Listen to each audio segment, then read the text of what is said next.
अस्सलामुअलैकुम दोस्तों, आज मैं आपके लिए आड़ू के मिल्क शेक की रेसिपी लेकर आई हूँ तो जो कि बहुत ही ज़बरदस्त बनता है। और मैं आपके साथ ये भी शेयर करूँगी कि आड़ू के मिल्क शेक में मैंने क्या ऐसी चीज़ डाली जिससे घर वालों पे दोबारा फरमाइश की कि दोबारा से इस तरह मिल्क शेक बनाना चाहिए। तो चलें रेसिपी स्टार्ट करते हैं।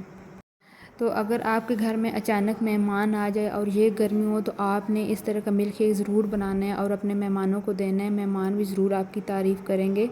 तो यहाँ पे मैंने 1 किलो आड़ू ले लिया। आड़ू को आपने पहले अच्छी तरह धो लेना है और इन आड़ू को हमने छिलका रिमूव कर देना है और छोटे छोटे पीस बना लेंगे। मेरी आपसे रिक्वेस्ट है, अगर मेरे चैनल पे न्यू हैं तो प्लीज़ मेरी वीडियो को लाइक कर दें, शेयर भी करना एंड सब्सक्राइब ज़रूर करना। इस तरह जब आप लोग लाइक करते हैं तो दिल से बहुत खुशी होती है। तो यहाँ पे हमने छोटे छोटे पीस बनाकर एक जग में ऐड कर देने हैं।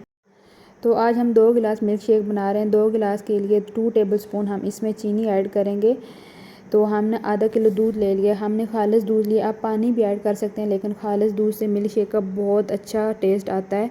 तो अच्छी तरह ब्लेंड कर लेंगे।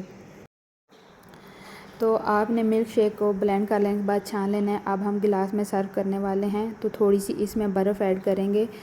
तो जो मैंने दूध लिया था वो भी फ्रिज वाला था, ठंडा था, इसलिए मैंने थोड़ी कम बर्फ़ इसमें ऐड किया है। एक हम स्लाइस लेंगे आड़ू का, इससे डेकोरेशन करेंगे।